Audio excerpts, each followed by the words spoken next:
ప్రియమైన సహోదరి సహోదరుడా, ప్రభువైన యేసుక్రీస్తు వారి నామం పేరిట మీ అందరికీ శుభవందనాలు. ఈ ఉదయకాలము పరిశుద్ధ గ్రంథంలో నుంచి ఋతు గ్రంథము 3వ అధ్యాయము 10వ వచనాన్ని ధ్యానాంశంగా తీసుకుందాం. అతడు, నా కుమారి, యెహోవా చేత నీవు దీవెన నొందిన దానవు, కొద్దివారినే గాని గొప్పవారినే గాని యవనస్తులను నీవు వెంబడింపక ఉండుట వలన నీ మునుపటి సత్ప్రవర్తన కంటే వెనుకటి సత్ప్రవర్తన మరీ ఎక్కువైనది.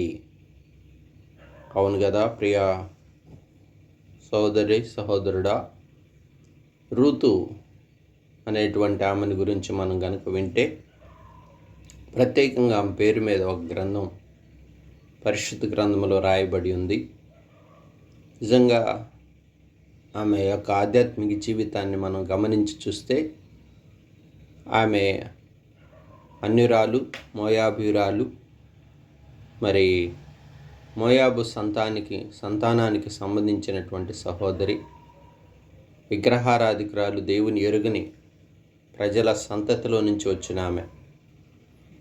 అయినప్పటికీ ఆమె దేవుని ఎరిగి దేవుని తెలుసుకొని మరి నయోమి ద్వారా మరి యోదయ బెత్లెహేముకు వచ్చింది.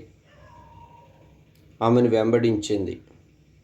నీ దేవుడే నా దేవుడు, మరణం తప్ప నిన్ను నన్ను ఏదీ వేరు చేయటానికి వీల్లేదు అని తన అత్తైన రూతును హత్తుకొని తన జీవితాన్ని ముందుకు కొనసాగించింది.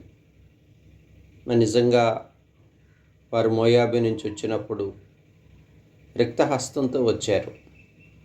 అవును, నయోమి కూడా అంటది, నా పేరు నయోమి అని పిలవద్దు, నా పేరు మారా అని పిలవండి అంటది. చేదు అనే అర్థంతో పలుకుతుంది. నిజంగా అలాంటి స్థితిలో ఉన్నటువంటి రూతు యొక్క జీవితాన్ని దేవుడు బోయాజు వంటి గొప్ప ధనవంతుడికి భారీగా దేవుడు దీవిస్తాడు, ఆశీర్వదిస్తాడు. ఆమె యొక్క ఆధ్యాత్మిక జీవితాన్ని దేవుడు కడతాడు. దేవుని కృప ఆమె మీదకు వచ్చేది. దేవుని రెక్కల కింద సురక్షితంగా ఉంటుంది. చూడండి, మరి ఓ భర్తను పోగొట్టుకున్నటువంటి మరి ఓ విధవరాల్ని ఒక గొప్ప ధనవంతుడు చేసుకోవటం ఎంత ఆశ్చర్యం, ఇష్టపడటం ఎంత కార్యం. నిజంగా దేవుని కార్యములు దొడ్డవి. అయితే దేవుడు గొప్ప కార్యములు, గొప్ప ఉద్దేశములు దేవుడు మానవుల ఎడల కలిగి ఉంటాడు. అయినప్పటికీ ఆమెను అలాగ ఆశీర్వదించటానికి ఆమె పట్ల దేవుడు ఆ ఉద్దేశం కలిగి ఉండటానికి, దేవుడు ఆ క్రియలు జరిగించటానికి, ఆమెను చక్కని ఆశీర్వాదాన్ని ఆమెకి ఇవ్వటానికి, ఆమె దీవెనను అందటానికి, ఆమె యేసుక్రీస్తు వంశావళిలో చేర్చబడటానికి ప్రధానమైన కారణం ఏంటి అని చూసినప్పుడు, బోయాజు ఆమెను గురించి సెలవిస్తున్నాడు. యవ్వన కాలంలో ప్రభువుని వెంబడించటం, రెండవది తన సత్ప్రవర్తన కలిగి ఉండటం, మునుపటి కంటే వెనుకటి సత్ప్రవర్తన మరీ ఎక్కువైనది. నిజంగా తన ఆత్మీయ స్థితి గొప్పది.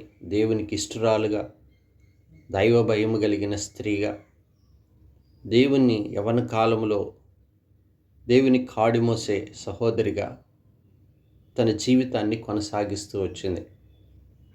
దేవుడు అందుకే ఆమెను అంతగా దీవిస్తూ వచ్చాడు. నిజమే కదా, ఋతు బోయాజుల కుమారుడు, మరి యేసుక్రీస్తు వంశావళిలో చేర్చబడిన అనుభవం ఎంత గొప్పది. మరి ఓబేదు కుమారుడు యెషయి కుమారుడు దావీదు కుమారుడు యేసుక్రీస్తు వంశావళి. ఎంత గొప్ప ఆధిక్యత. అవును, ఋతుకు ఒక శ్రేష్టమైన అనుభవాన్ని దేవుడిస్తూ వచ్చాడు. తన యవన కాలంలో దేవుని యొక్క కాడి మోయటం, దేవుని వెంబడించటం, దైవ భయముతో సత్క్రియలతో దేవుని ఎదుర్కొనటం. ఈనాడు ప్రియ సహోదరి సహోదరుడు ఈ అనుభవం మనం కలిగి ఉండాలి. మన సత్ప్రవర్తన మనకు ఆశీర్వాదాన్ని తీసుకొస్తుంది. యవ్వన కాలంలో నేటి దినాల్లో మనం చూస్తున్నాం, ఎందరో లోకంలో దురాశల్లో కలిసిపోయి భక్తిహీనతతో కొట్టుమిట్టాడుతున్నటువంటి దినాలు. అయితే రూతు మనకు మాదిరిగా ఉంది. రూతు వలె మన ఆధ్యాత్మిక జీవితం అన్యురాలైనప్పటికీ తను కలిగిన భక్తి జీవితం శ్రేష్టమైనది. మన జీవితంలో కూడా అట్టి సత్ప్రవర్తన మనం కలిగి క్రీస్తుని వెంబడిస్తే రూతును ఆశీర్వదించినట్లు మనల్ని కూడా దేవుడు ఆశీర్వదిస్తాడు. రూతు పట్ల కృప చూపినట్లు మన ఏడలు కూడా దేవుడు కృప చూపటానికి ఇష్టముగా ఉన్నాడు. రూతును తన రెక్కల కిందకు తీసుకుని వచ్చినట్టును సంపూర్ణమైన బహుమానమును రూతుకి ఇచ్చినట్లుగా మన జీవితాల్లో కూడా దేవుడు బహుమానం ఇచ్చడానికి సిద్ధముగా ఉన్నాడు. కాబట్టి ఈ అనుభవాన్ని మనం కలిగి ఉందాం. రూతు వలె యవ్వన కాలంలో సత్ప్రవర్తన ఆశీర్వాదాన్ని తీసుకొస్తుంది కనుక క్రైస్తవ జీవితంలో ప్రియ సహోదరి సహోదరుడా, మంచి శ్రేష్టమైన సత్ప్రవర్తన కలిగి సిలువనెత్తుకొని ప్రభువుని వెంబడించే అనుభవంలో మనం కొనసాగాలని ఈ దినకాల వాక్యం మనతో మాట్లాడుతుంది. అది మనకు ఆశీర్వాదాన్ని ఇస్తుందని లేఖనాలు మనకి సెలవిస్తున్నాయి. ఈ అనుభవాన్ని మనం కలిగి ఉందాం. చిన్న ప్రార్థన చేసుకుందాం. పరిశుద్ధుడా, ప్రేమ కలిగిన తండ్రి, దయగలిగిన రాజా, సర్వాధికారి, స్తోత్రములు. దేవా, ఈ ఉదయ కాలం మరి భక్తురాలైనటువంటి సత్ప్రవర్తన కలిగినటువంటి రూతును మా ముందుకు తీసుకుని వచ్చారు. నిజంగా యవ్వన కాలంలో అన్యురాలైనప్పటికీ తన జీవితంలో శ్రేష్టమైనటువంటి దైవభక్తి కలిగిన స్త్రీగా, ఆశీర్వాదము నొందిన స్త్రీగా, యేసుక్రీస్తు వంశావళిలో చేర్చబడిన స్త్రీగా, మరి విడువబడినది అయినప్పటికీ తన స్థితిని దేవుడు మార్చినట్లుగా అయా మేము చూస్తున్నాం. మా అనుభవం కూడా అలాగ ఉండటానికి మాకు సహాయం చేయము.